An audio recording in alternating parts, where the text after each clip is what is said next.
ito ba makubol?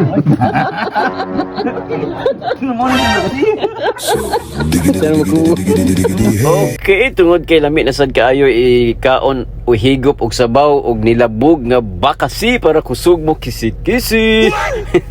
Okay guys, nakadala na putag bakasi nga among salin nga kuha atong Sunday, so gidala na ko diri sa airport para amo ang maluto ni siya kay kinalamian na kay labi na karon nga ang panahon nga tulog na ang kaadyo, no, lami kayo higop og salbal. Alright. Alright, tirada naman na mga kakoy, sungod kay nindot na sad ang dagan sa atong panahon karon. Okay, so diyan na sad ta sa ato ang bakasi nga kusog mo kisi-kisi. Okay, so mo aning salin atong Sunday ni Ma'am Lisel nga dito kami sa Bohol. So akong gidala diri sa mga higala na to diri sa airport kay nindot na pud kayo ihigop og sabaw sa nilabog nga bakasi para kusog mo kisi-kisi. Okay, so diretso ta diri sa tuang mga kinakusgang amigo diri sa airport. Alright, so Rick Buzz on the mix. Oh, matik doon na basta si Kois Rick Buzz to na kisi-kisi na si Nicolas. Syempre basta kaning tapuka magka sinabot. Okay, matik yun na ato ang teamwork, no? So mo na importante sa usa ka hugpong, no, ang teamwork. So para ang trabaho madali ra mahuman.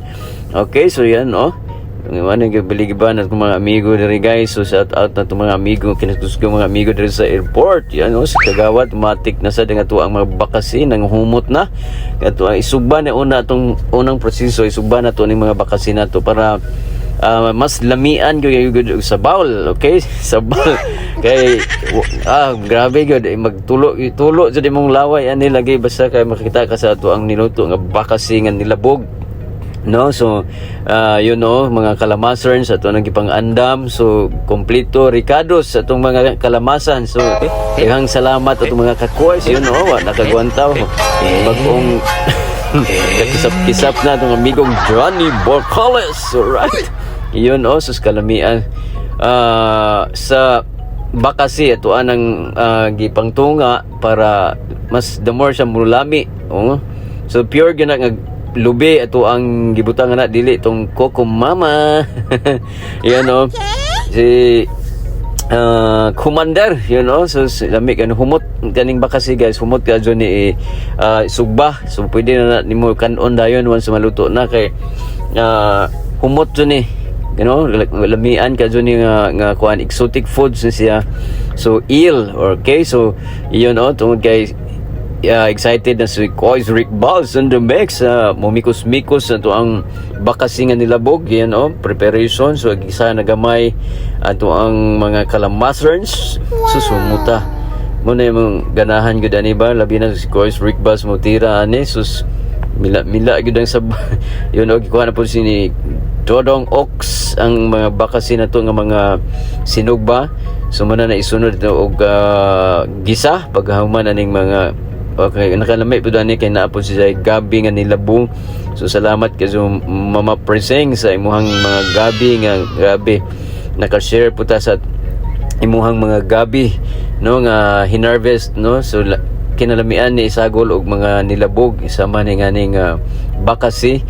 Then ang tuno na sad nga ika pilmero mo ni una na to ibutang sabaw para mao na siya mo palami, mas mo palagtok sa ato ang mga sabaw nga ginaluto. So after mga pila ka minutos ato asa ng pabukalan para kay ang mga kuan, ang mga kalamaserns manghumot na. Then ang katong mga uban pang mga ricados.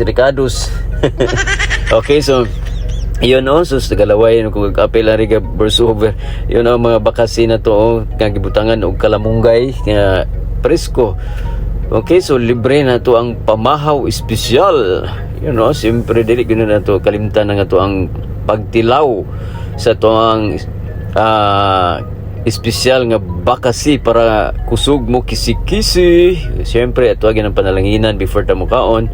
Salamat sa Ginoo sa mga grasya nga iyang gihatag kanato sa tanang panahon ug labi na sa maayong panahon matag adlaw. Salamat mga koys sa banding. Okay, so nga nira kanindot no nga magkaiusa ang ato ang na kisi na si Kois Ronel. Alright, so salamat Kois sa pagpagamit usab sa mga kahimanan diri sa imuhang tindahan. Right, yan hudot hudot gid ang sabaw kinalamian gud kaayo ni higopon. Alright.